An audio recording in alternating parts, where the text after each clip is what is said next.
Capítulo 11. El bautismo. Las noticias referentes al profeta del desierto y su maravillosa predicación cundieron por toda Galilea. El mensaje alcanzó a los campesinos de las aldeas montañesas más remotas y a los pescadores que vivían a orilla del Jordán. Y en sus corazones sencillos y fervientes halló la más sincera respuesta. En Nazaret repercutió en la carpintería que había sido de José, y uno reconoció el llamamiento. Había llegado su tiempo. Dejando su trabajo diario, se despidió de su madre y siguió en las huellas de sus compatriotas que acudían al Jordán.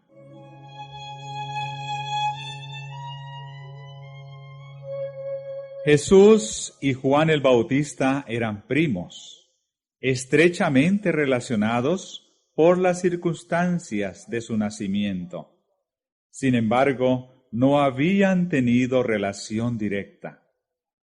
La vida de Jesús había transcurrido en Nazaret de Galilea, la de Juan en el desierto de Judea. En un ambiente muy diferente, habían vivido recluidos sin comunicarse el uno con el otro.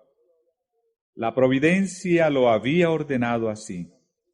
No debía haber ocasión alguna de acusarlos de haber conspirado juntos para sostener mutuamente sus pretensiones.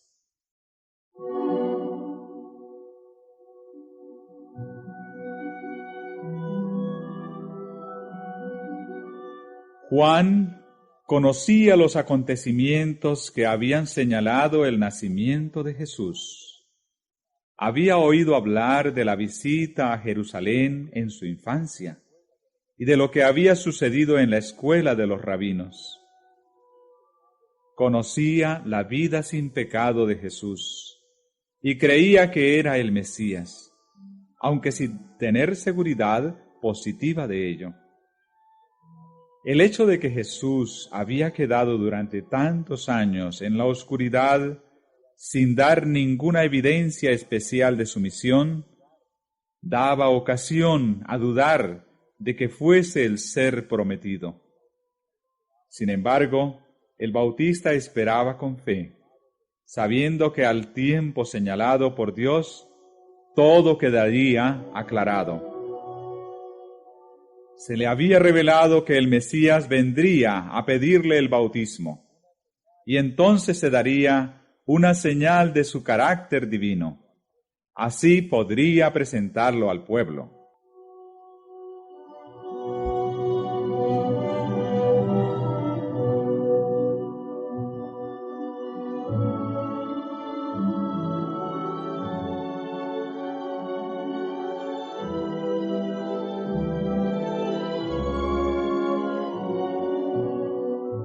Cuando Jesús vino para ser bautizado, Juan reconoció en él una pureza de carácter que nunca había percibido en nadie.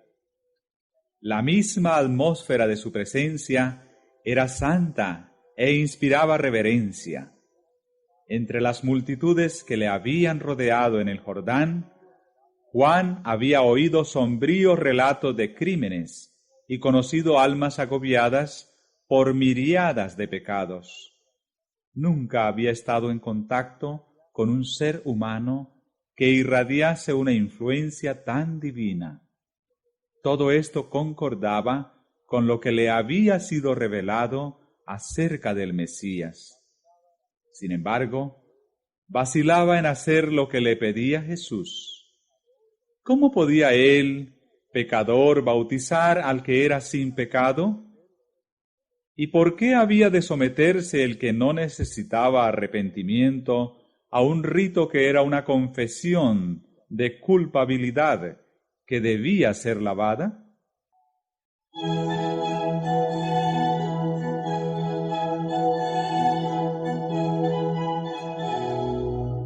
Cuando Jesús pidió el bautismo, Juan quiso negárselo, exclamando: ¿yo he menester de ser bautizado de ti, y tú vienes a mí? Con firme, aunque suave autoridad, Jesús contestó: Deja ahora, porque así nos conviene cumplir toda justicia.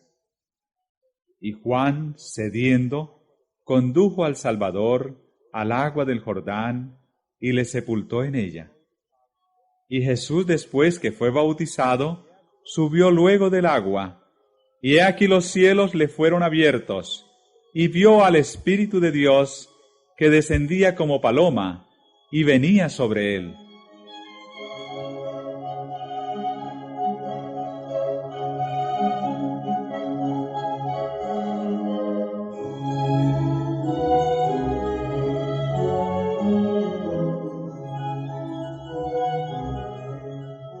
Jesús no recibió el bautismo como confesión de culpabilidad propia. Se identificó con los pecadores, dando los pasos que debemos dar y haciendo la obra que debemos hacer. Su vida de sufrimiento y paciente tolerancia después de su bautismo fue también un ejemplo para nosotros.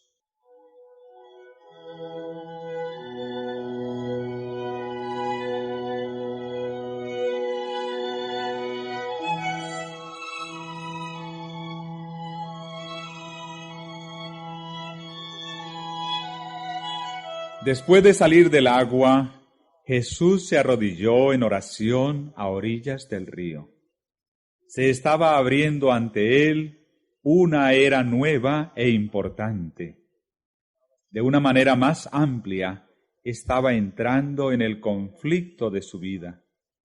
Aunque era el príncipe de paz, su venida iba a ser como el acto de desenvainar una espada. El reino que había venido a establecer era lo opuesto de lo que los judíos deseaban. El que era el fundamento del ritual y de la economía de Israel iba a ser considerado como su enemigo y destructor.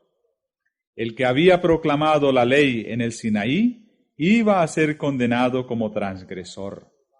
El que había venido para quebrantar el poder de Satanás sería denunciado como Belcebú.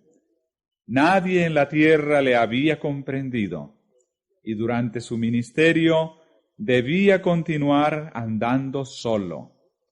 Durante toda su vida, su madre y sus hermanos no comprendieron su misión, ni aun sus discípulos le comprendieron. Había morado en la luz eterna, siendo uno con Dios, pero debía pasar en la soledad su vida terrenal.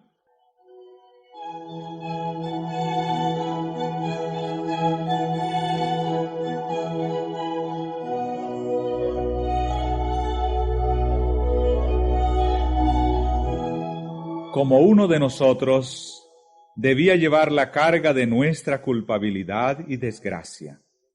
El ser sin pecado debía sentir la vergüenza del pecado.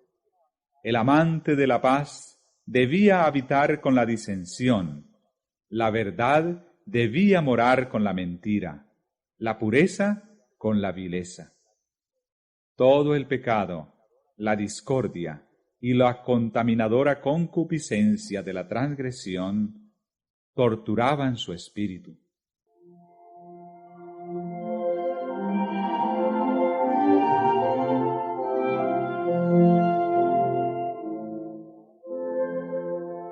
Debía hollar la senda y llevar la carga solo. Sobre aquel que había depuesto su gloria y aceptado la debilidad de la humanidad, debía descansar la redención del mundo. Él lo veía y sentía todo, pero su propósito permanecía firme. De su brazo dependía la salvación de la especie caída. Y extendió su mano para asir la mano del amor omnipotente.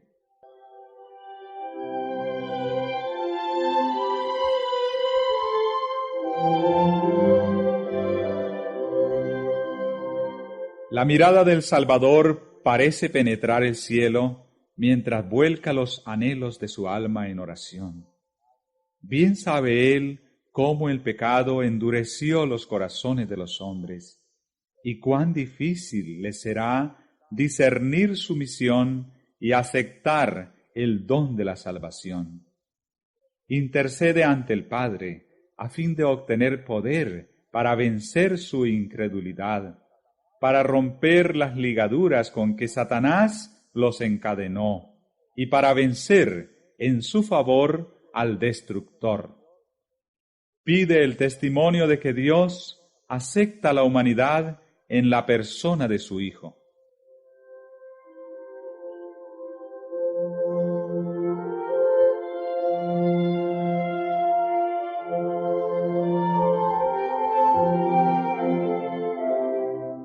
Nunca antes habían escuchado los ángeles semejante oración. Ellos anhelaban llevar a su amado comandante un mensaje de seguridad y consuelo. Pero no, el Padre mismo contestará a la petición de su Hijo. Salen directamente del trono los rayos de su gloria. Los cielos se abren, y sobre la cabeza del Salvador desciende una forma de paloma de la luz más pura, emblema adecuado del manso y humilde.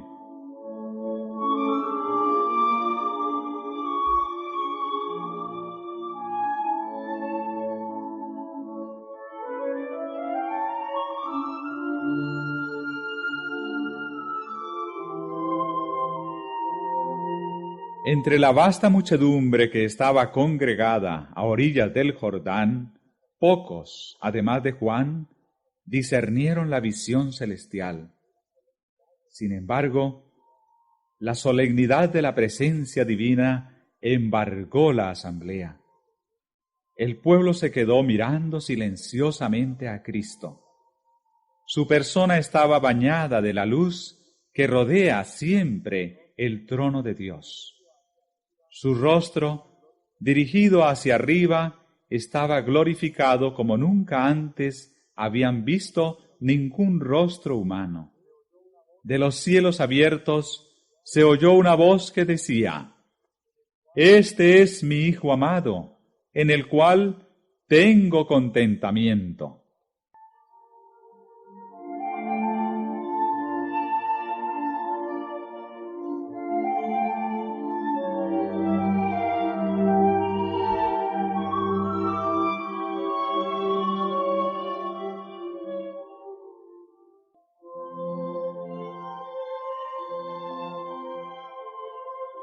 Estas palabras de confirmación fueron dadas para inspirar fe a aquellos que presenciaban la escena y fortalecer al Salvador para su misión.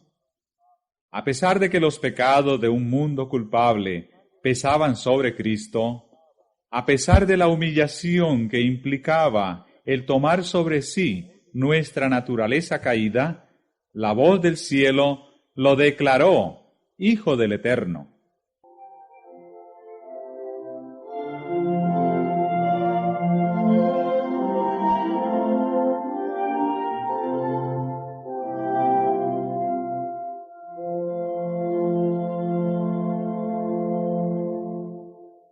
Juan había quedado profundamente conmovido al ver a Jesús postrarse como suplicante para pedir con lágrimas la aprobación del Padre. Al rodearle la gloria de Dios y oírse la voz del cielo, Juan reconoció la señal que Dios le había prometido. Sabía que era el Redentor del mundo a quien había bautizado. El Espíritu Santo descendió sobre él, y extendiendo la mano, señaló a Jesús y exclamó: «He aquí el Cordero de Dios, que quita el pecado del mundo».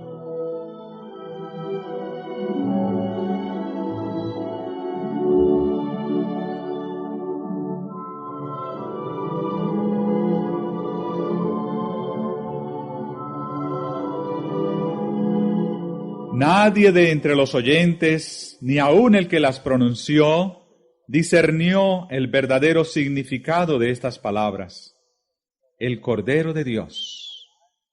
Sobre el monte Moria, Abraham había oído la pregunta de su hijo: Padre mío, ¿dónde está el Cordero para el holocausto?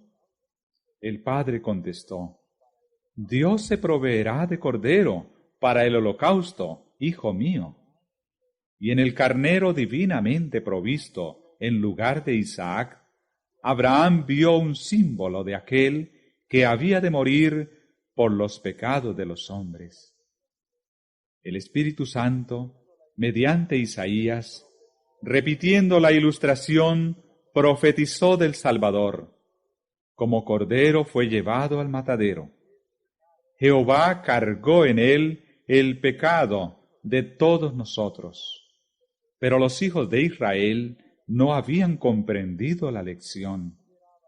Muchos de ellos consideraban los sacrificios de una manera muy semejante a la forma en que miraban sus sacrificios los paganos, como dones por cuyo medio podían propiciar a la divinidad. Dios deseaba enseñarles que el don que los reconcilia con Él proviene de su amor.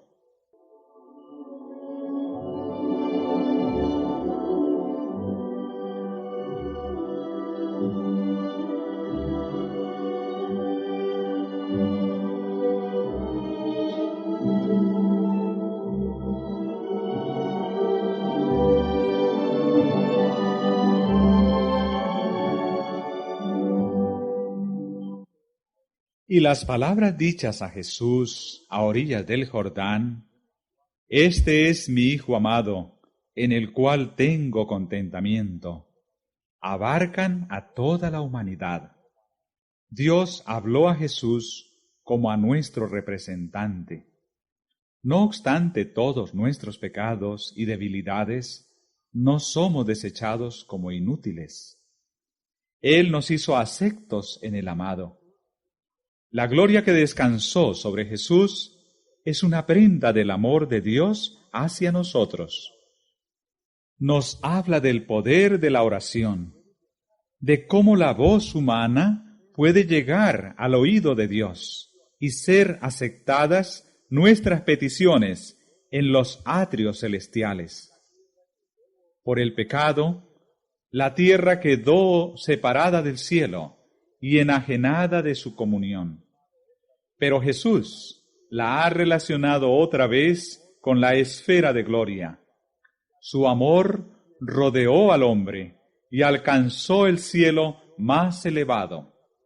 La luz que cayó por los portales abiertos sobre la cabeza de nuestro Salvador caerá sobre nosotros mientras oremos para pedir ayuda con que resistir a la tentación.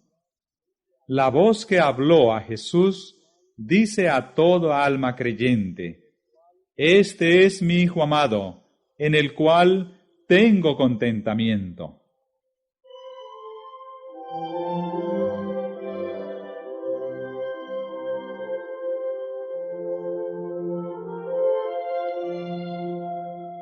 Amados, ahora somos hijos de Dios, y aún no se ha manifestado lo que hemos de ser, pero sabemos que cuando Él apareciere, seremos semejantes a Él, porque le veremos como Él es. Nuestro Redentor ha abierto el camino, de manera que el más pecaminoso, el más menesteroso, el más oprimido y despreciado puede hallar acceso al Padre.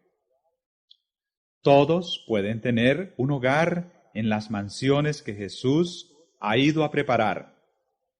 Estas cosas dice el Santo, el verdadero, el que tiene la llave de David, el que abre y ninguno cierra, y cierra y ninguno abre. He aquí, he dado una puerta abierta delante de ti, la cual ninguno puede cerrar.